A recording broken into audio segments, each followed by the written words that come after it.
And eto guys, yung sinasabi kong nanganganak, no? Kasi nanganganak yung blessings sa inyo guys.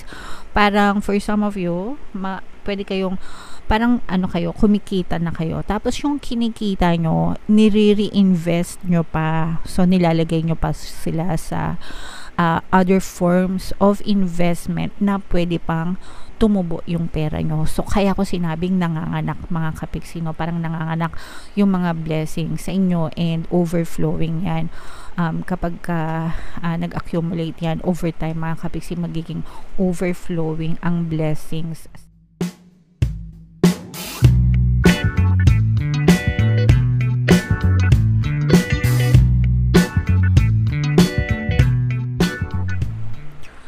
Hello guys, hello Cancer, welcome back to Pinoy Pixie Tarot. Ang pamagat ng episode natin for tonight is mid-month kapalaran para ngayong March 16 to 31 para sa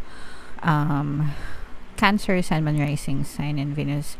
General reading lang guys, pwede mag-resonate, pwedeng hindi, combination ng positive and negative energy mga kapiksi. So, shuffle natin tong cards guys, tingnan natin yung mga mensahe sa inyo ng inyong mga gabay. Comment down below mga kapiksi if feeling nyo naka-resonate kayo sa mga messages para sa inyo. So, we have reflection. Meron din tayong decay mga kapiksi, and meron din tayong meander or meander. Sorry guys, hindi ko alam kung paano i-pronounce mga kapiksi.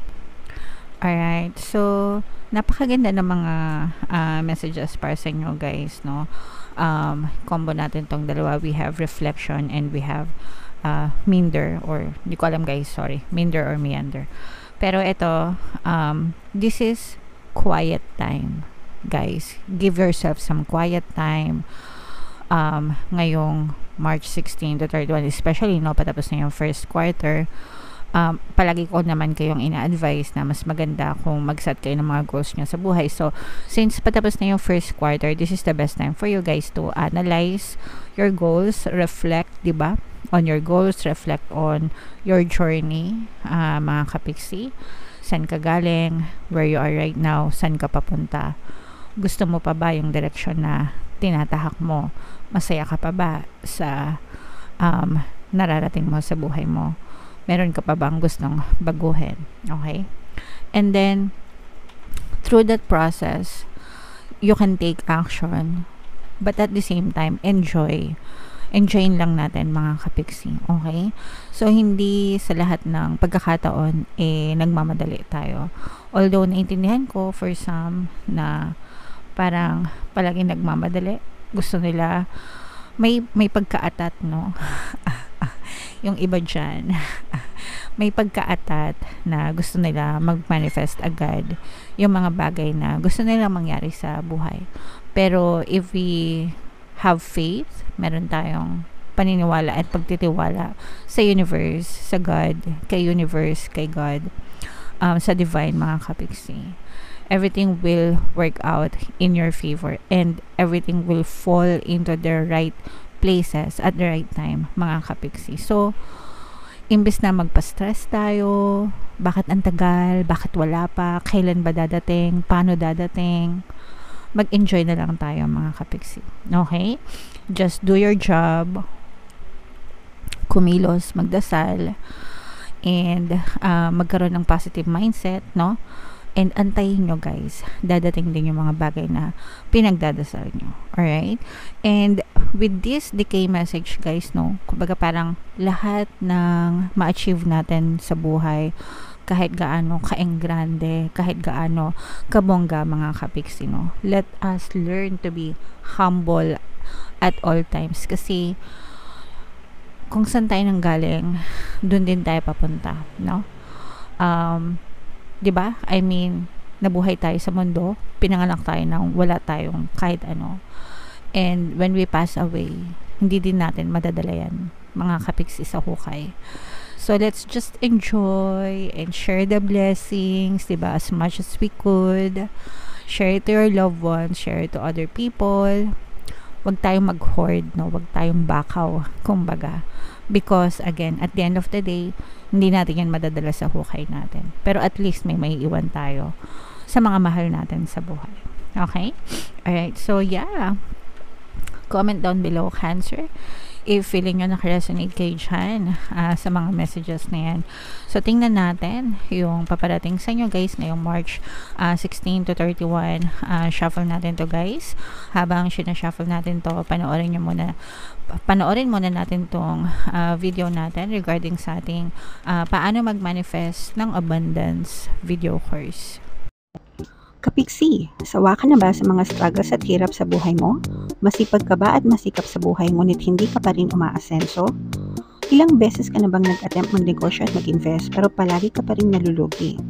Sa pagkakataon na ito ay maaaring may subconscious beliefs ka na nagiging balakid sa iyong pag-unlad at pagyaman. Introducing, paano mag-manifest ng abundance video course. Dito ay matututunan mong ma-overcome ang mga balakid mo para tuluyan ka ng umunlad, umasenso, sumagana, maging matagumpay, successful at maswerte sa iyong kabuhayan, pera, trabaho, negosyo, salapi at kaperahan ng bonggang-bongga. Dali, mag-send na ng email sa pinoypixie@gmail.com at simulan na ang iyong pagyaman ngayon. Alright, so sabay-sabay tayo magpayaman ngayon 2024 mga kapiksi. Mag-avail na kayo ng course, guys, kasi sobrang ganda talaga niyan. And good news, no, dahil ngayong March until March 31, guys, magbibigay ako ng free 1 pampaswerte subliminal sa lahat na mag-avail ng course, kaya mag-avail na kayo mga kapiksi. And meron din tayong email coaching, guys, manifest your desires using the law of attraction. If meron kayong mga specific na gusto nyong i-manifest, pwedeng love and relationship, pwedeng money or career mga kapiksi, pwede kayong magpa-book ng email coaching session with me. Mag-send lang kayo, guys, ng email sa pinoypixie@gmail.com.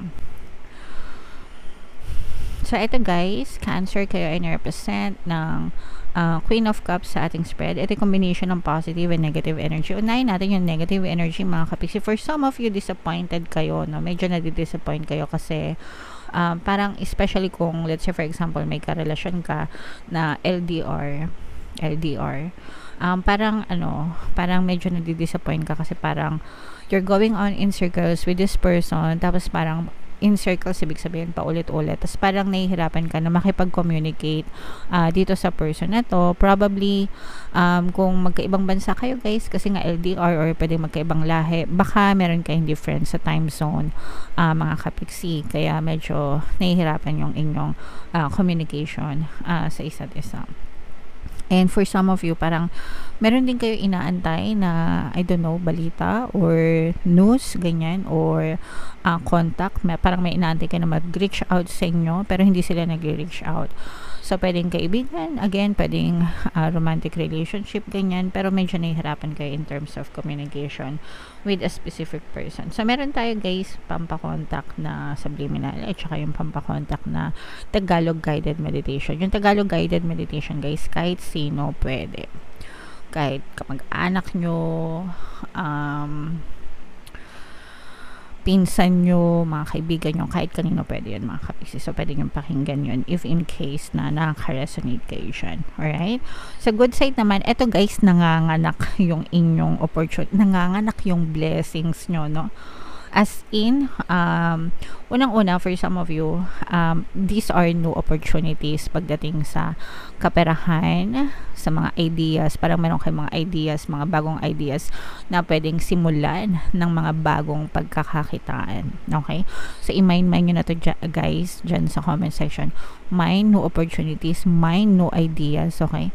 In business, in money. And eto, guys, yung sinasabi kong nanganganak, no? Kasi nanganganak yung blessings sa inyo, guys.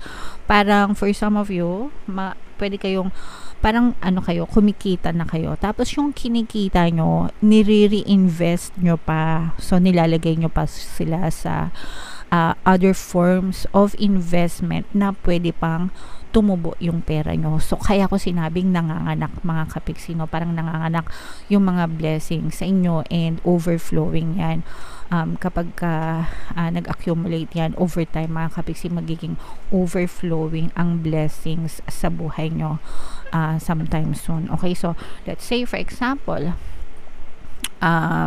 sumweldo ka, yung sweldo mo, o kaya nagtitinda ka, let's say for example, nagtitinda ka ng banana Q, hindi ko alam kung ano. Kunwari lang, may tindahan ka, tapos yung kinikita mo, pinapaikot mo siya, sinasama mo sa puhunan mo. Tapos yung iba doon, parang iba, nire-reinvest mo siya. So, pwedeng binibili mo siya ng ginto, o kaya binibili mo siya ng lupa, ganyan. Tapos yung mga assets na yon lumalago, mga kabiksi, nag-grow. Okay? Nagets nyo ba? Comment down below if naintindihan nyo. Alright?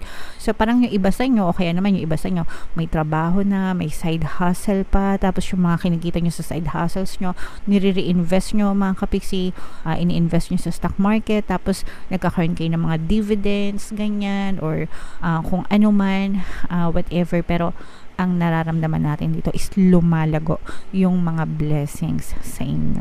Okay? So, grabe to guys. I-mind nyo yan sa comment section, mga kapiksi, no? Mind paglago ng pera. Ang kinin nyo yan, mga kapiksi, kasi deserve nyo talaga yan. Malalagong blessings sa buhay nyo. Mind paglago ng blessings, mind paglago ng pera, mind paglago ng buhay. Yan, grabe. Pero pera talaga, mga kapiksi, talagang lalago. Yung iba sa inyo talagang bed of money.